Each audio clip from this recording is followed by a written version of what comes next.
Hey y'all, how's it going? Welcome back to Seed to Plate channel. If you hear heavy panting in the background, it's clearly not me. This is our friend we've had here for a couple of weeks. This is our friend's dog. Her name is Danny. She is like the most adorable, like little pocket pitty red velvet hippo ever. And let me tell you, that dog loves to chase a ball, which is super fun because our dogs, which if you've been around at all for any length of time and you've seen our dogs, they're both a little bit older. They're both very chill dogs, just by nature.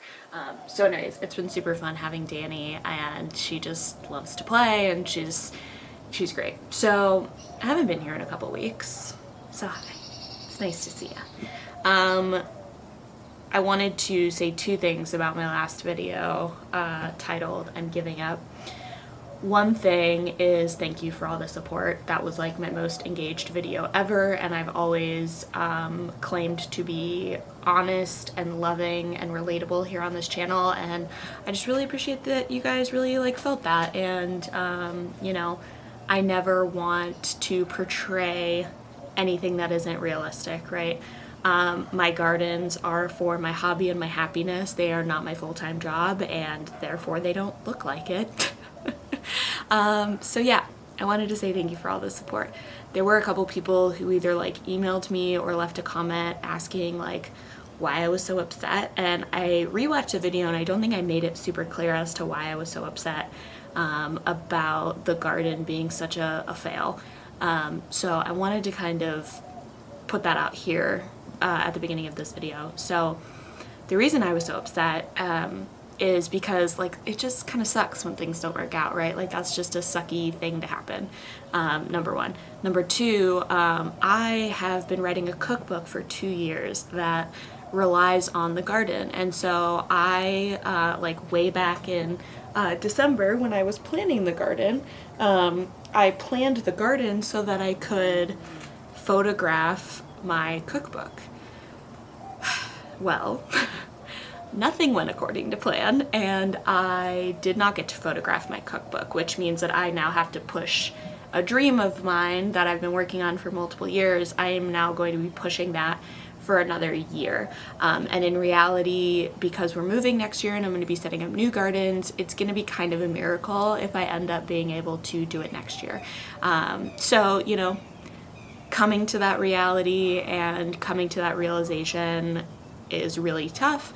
I've also been dealing with like other life things that have been really hard, and the garden for me has always been my source of pride and happiness and joy, and it's always come very naturally to me. So when I run into obstacles, it's really tough because I consider gardening and being connected with plants and the earth like part of my identity. So then all of a sudden when your identity is threatened, that's deeply upsetting. So wanted to address both of those things. This week's video is going to be more of a vlog style like I used to do, where it's just going to be like a mishmash of a bunch of stuff. So this morning I have my soaker hose hooked up, which that is a freaking game changer, let me tell you. I actually got another soaker hose for my other smaller bed. Wow, amazing. Increased water efficiency. It's a set it and forget it and then turn it off kind of a deal. I'm in love with it. Now, that's what's happening right now. What else is happening is I have to repot 2 baby trees because I think I have to stop buying small trees because I have too many, and I'm waiting for my partner to be like, yo, this has to stop.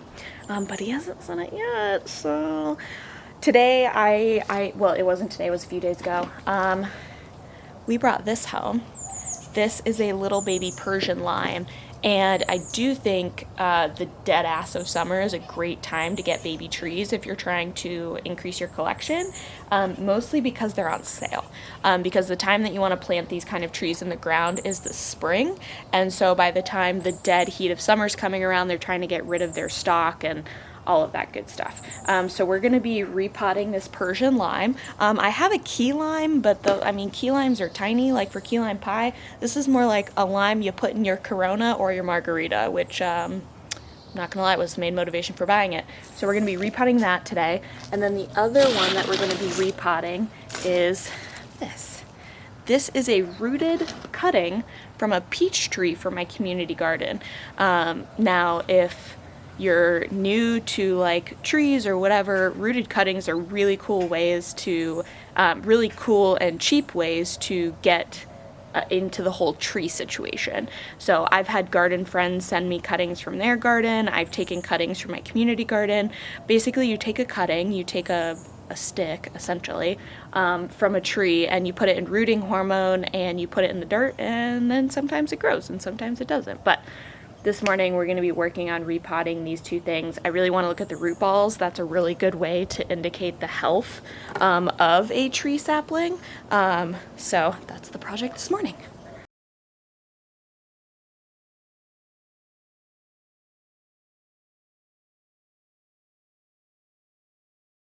So this is a really good sign. This rooted peach tree that I did in the fall. Okay, so this is really only, I don't know, 9 months old. It has good root development on the root ball, which is great. So we are going to get this in the ground, and then also I'm going to make sure when I put this in the pot, we want to make sure that the trunk, which is this guy, we want to make sure this trunk doesn't get buried at all. We want to make sure that this stays right at the top level. So normally if my hose wasn't currently occupied, I would have wet down this soil right here. What I'm going to do is I'm going to set it in there and then see what the deal is. But this is great root development. This is what you want to see.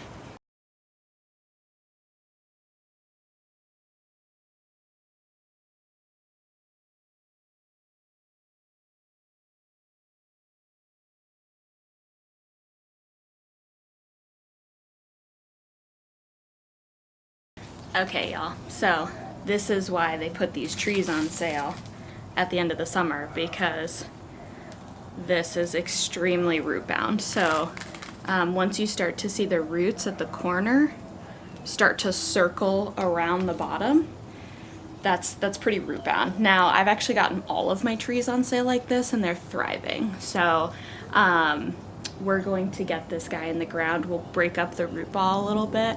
But if you're gonna buy trees at the end of the season, make sure you get them in pots pretty quickly. Don't wait.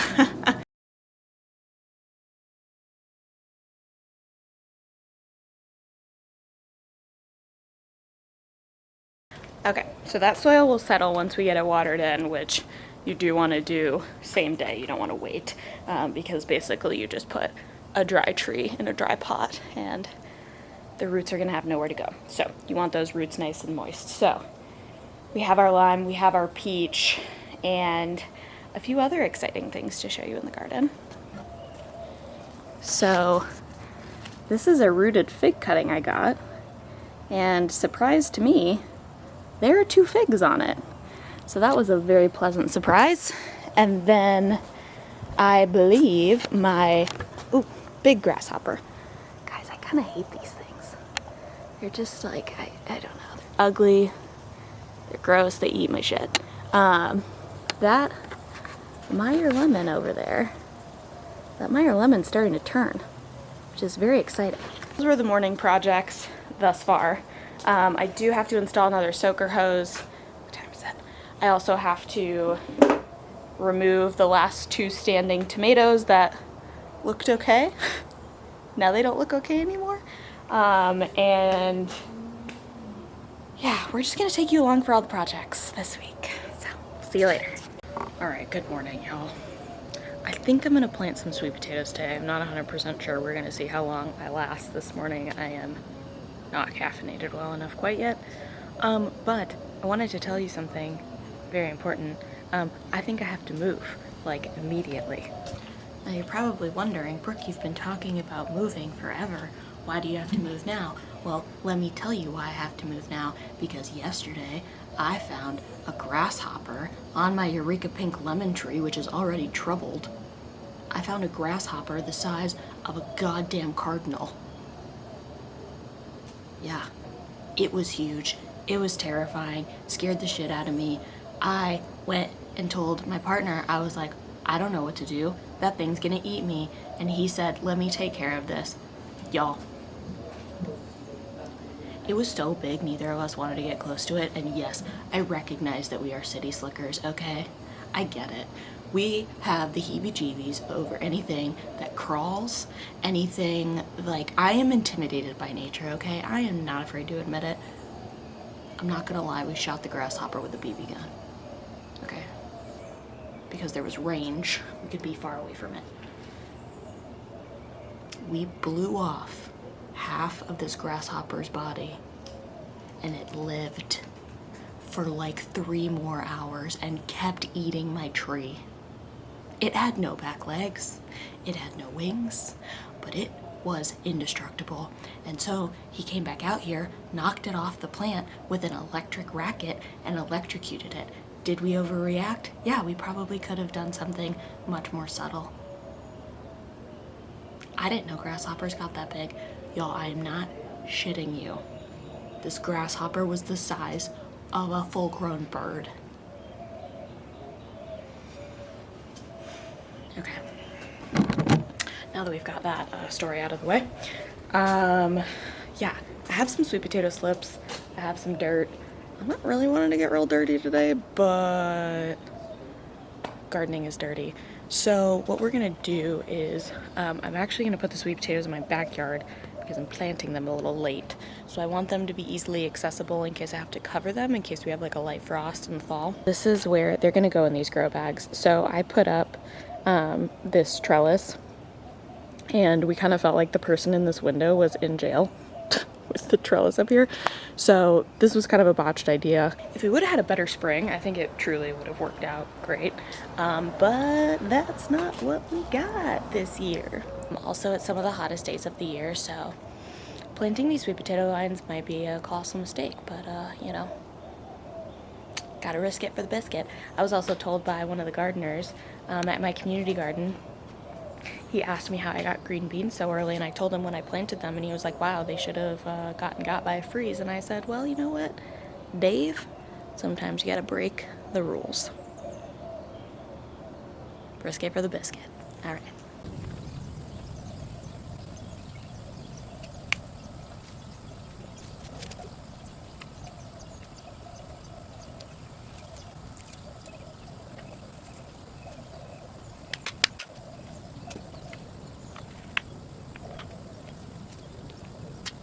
Hey y'all, so lesson learned.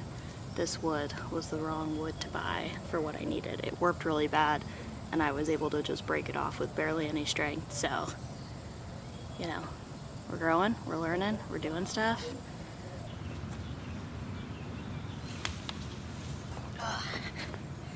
Hey y'all, so I guess this is maybe like step 0.5 of taking down the backyard garden. I created these are cement buckets with giant poles in them, and I put them up last year to do the Florida weave with the grow bags. They've worked out really well, honestly. You know, I don't know how I'm gonna repurpose them, or if I can repurpose them other than them being like giant paperweights. But funny enough, this might be a good way to like plant some trees. Like, it almost did the work of an auger with the hole that it left, which is pretty interesting. So TBD on how I'm gonna fill those holes in, but I think we're in a good spot to kind of move forward. So we have all of our grow bags, and it looks a lot cleaner, honestly, having these like random buckets with these giant poles that are doing nothing. It's a little bit of like a weird flex, you know? So I'm gonna go grab the sweet potato slips, fill the jars with water, and then put them outside so they can get used to these temperatures for the day. But wanted to touch on really quickly why I need to add more soil to those grow bags. When I first got those grow bags 2 years ago, I filled the bottom with leaves. So we raked up all our leaves, we filled probably like at least a half to a third, and then topped it off with soil to kind of cut the soil costs. Well, now here we are 1.5/2 years later, and they have the leaves have decomposed and the soil level has sank. So they need fresh soil. They also need fresh nutrients. That's something I've learned about grow bags and pots in general, is fertilizer is so important because it's an enclosed system. So we're gonna see how far we get this morning. I'm pretty toasty already. Okay, y'all, so here are my sweet potato slips. Some of them are already pretty long, and they've got some crazy roots on them, which is good. That's what you want. So I don't know how many we're gonna end up with. Actually, I could probably pop them out right now and tell you. Yeah, it looks like we'll have enough. So these I know for sure are like your typical like orange sweet potato. These are purple sweet potatoes. So we're gonna see how those do. What are those little bugs? What are those? Oh my lord. Oh no, it's okay. So these are obviously a lot smaller. Not 100% sure why. But I'm gonna leave these out here on the table today so they can kind of get used to the temperature so we don't completely shock them. There's still gonna be a little bit of shock because we keep our house during the day like 78 degrees. And let me look at what the temperature is gonna be today. It was 108 yesterday. It was too hot. The high is going to be 107. It's going to be very, very hot for the next 3 days. If I can just get this garden to survive, it's going to be a very large win. Everything's holding out pretty good, but we'll see. Y'all, I'm having a hard time waking up because we've had power outages since last night. My house got hot, then it got cool, and it got a little hot again. Now it's back to cool. But I didn't sleep that great, so. Also, it is so humid out here. I just don't even know what to do with myself. But we're gonna go ahead and get these planted because I filled this halfway with water the other day and the water's basically already gone. So I'm pretty sure they're used to the temperature at this point. But I wanted to show you. Oh my god, I thought that was a worm in there. I just about lost my mind. All right, so we're gonna have to do some entangling, but that's what you want your roots to look like. And actually there's more roots forming at these little nodes. So looks like, I'm trying to see how many slips I actually have.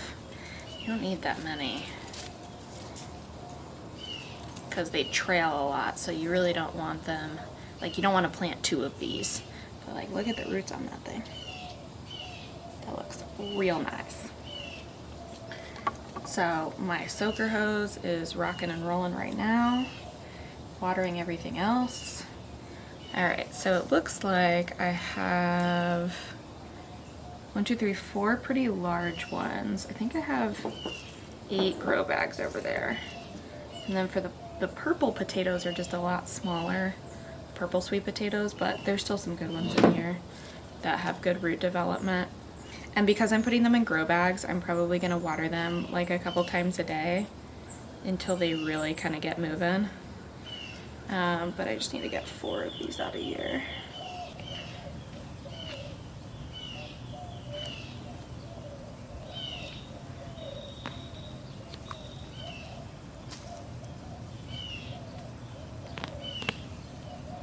Yeah, can we just talk about those biodegradable pots? I'm never doing that ever again. Those roots really struggled to get out of there.